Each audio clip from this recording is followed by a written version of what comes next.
quick. We asked 100 people what animal would you not want to run into the jungle, and they said what? 3 answers on the board, you get 3 strikes, and go. Okay, tarantula. Survey says, sorry, try again. Okay, tiger? Survey says, sorry, try again. Okay, gorilla. Survey says, sorry, that's strike 3. Let's see what the answers were. Number 3 is a star-nosed mole. What? What even is that? And number 2 is a lowland streaked tenric. Jay, are these for real? And that leaves us with number 1, a monkey. What? Everyone wants to run into a monkey. Oh, sorry, specifically, this monkey.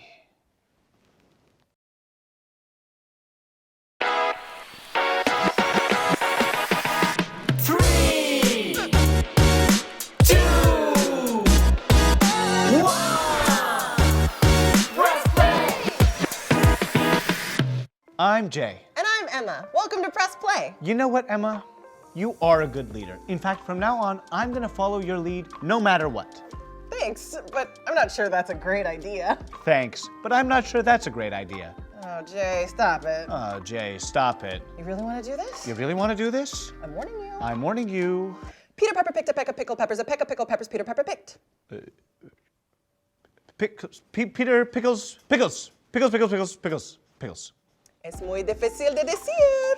Mayo difícil de decirlo. Ha, gotcha. Ah, gotcha. I'm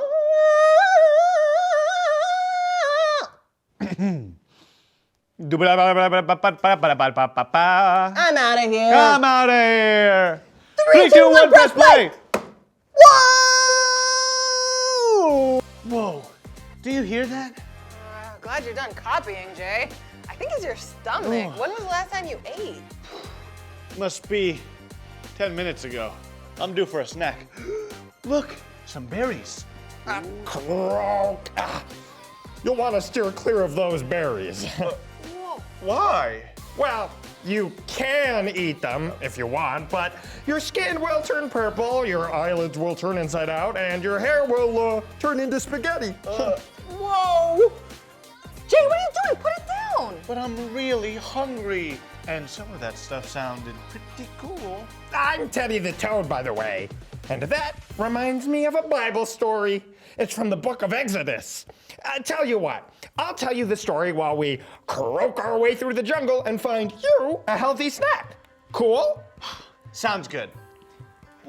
Thank you. My pleasure. Follow my lead. Croak. Croak. Croak. So the Israelites were slaves in Egypt, and God sent Moses to lead them out. Croak. Following so far? Croak. Croak. Good. So Moses went to Pharaoh with a message from God. Let my people go. But Pharaoh wouldn't. Exodus 7:14 says, Then the Lord said to Moses, Pharaoh's heart is unyielding. He refuses to let the people go. So God unleashed 10 plagues on Egypt. The plagues were disasters God used to help convince Pharaoh to set the people of Israel free. Ooh. What about this berry? Can I eat this? Jay, pay attention. Well, I'm hungry. If you eat that, then you'll never be able to say any words with the letter Z in them again. What? Like pizza or lasagna or Snickers bars? One of those was correct. Put down the berry. Well, the first plague turned all of Egypt's drinking water to blood. Croak. Yuck. The second is my personal fave. Frogs were everywhere, which doesn't seem so bad, but some of my cousins, whew. Then gnats were everywhere.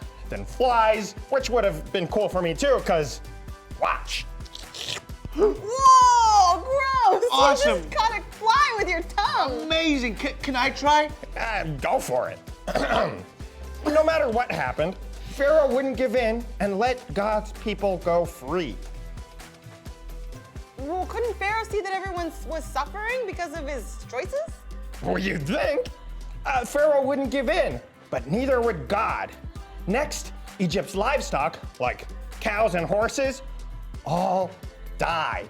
Then everyone in Egypt got big sores on their skin, like you'll get if you eat those berries there. Jay, put it down! Put it down! Wow. Still, Pharaoh wouldn't let God's people go. So gigantic hail fell on all of Egypt, except for where God's people were. Still, Pharaoh refused. Croak. Hadn't he had enough?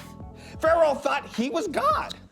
God was the only one who could show him otherwise. Croak. And after the hail, God sent locusts to cover Egypt. Then God covered Egypt in darkness. With each plague, it seemed as though Pharaoh was going to give up. But then he changed his mind. Then the final plague. God told Moses and his brother Aaron that God was going to pass over. God's people were to put the blood of a lamb on their door. This is how God would know them. They followed God's lead and did what God said.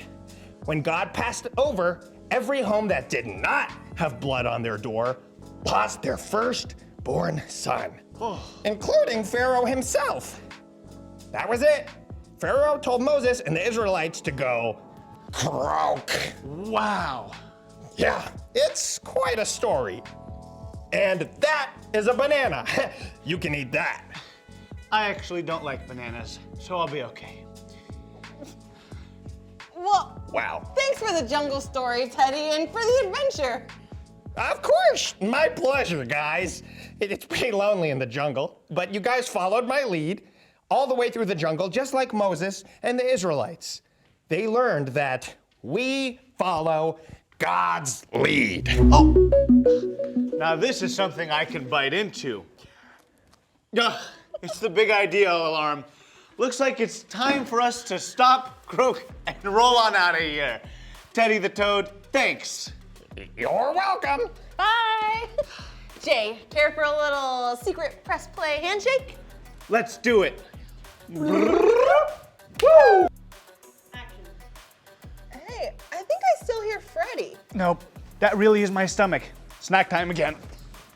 We pressed play and went on a jungle adventure with Freddy the Frog. Freddy kept Jay from turning himself purple and also taught us about the 10 plagues that God unleashed on Pharaoh in order to set God's people free.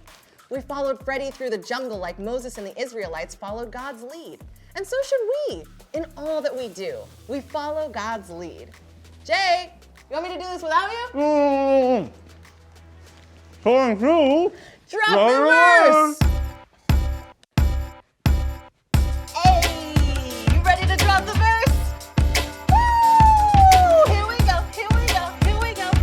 Okay, here we go. Show me your ways, Lord. Teach me your path. Psalm 25:4. Psalm 25:4. Show me your ways, Lord. Teach me your path. Psalm 25:4. Psalm 25:4. Go. Show me your ways, Lord. Teach me your path. Psalm 25:4. Psalm 25:4.